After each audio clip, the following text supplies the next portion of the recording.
Salamat po sa Panginoon sa aking kaarawan ngayon. Happy birthday to me.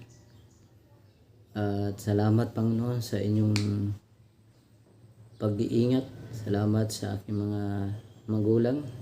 Sa aking ina na ako'y inilwal at ipinanganak sa kaarawan ito ng Hulyo 31. At salamat din Panginoon sa iyong kabutihan.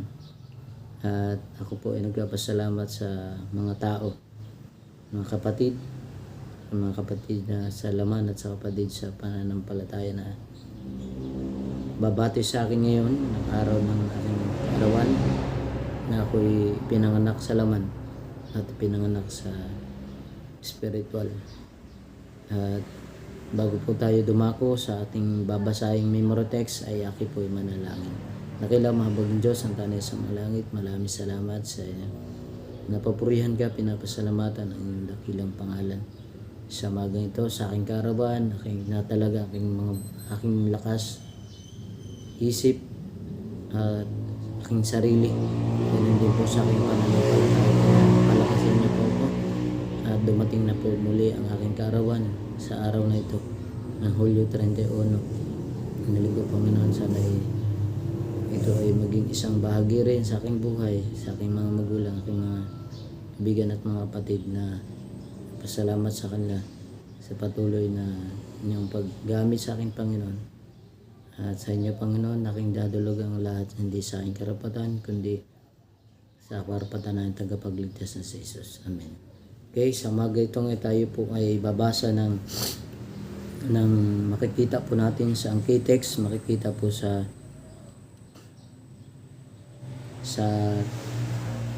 1:16 versikulo 21, sabi po rito, kapag ang babae ay nanganganak, siya ay nahihirapan sapagkat dumating na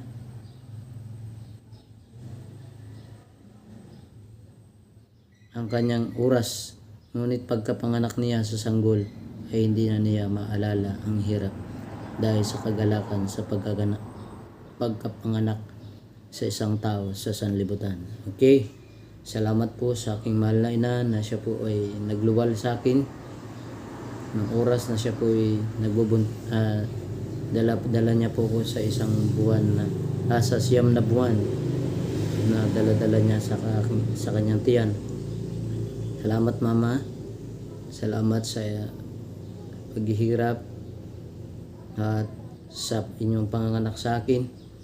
Salamat din sa Panginoon na ako po ay naging isang mabuting anak at naging mabuti sa harapan ng Panginoon. Salamat Panginoon, salamat sa buhay at ang tanging hiling ko sana ay mabuong muli ang aking pamilya sa kaarawan kong ito.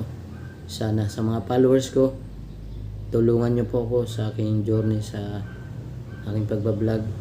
Sana ay marami tayong tulungan sa mensaheng ito na sa aking kaarawan. Happy birthday to me and God bless. Thank you for watching and bye-bye sa ating lahat.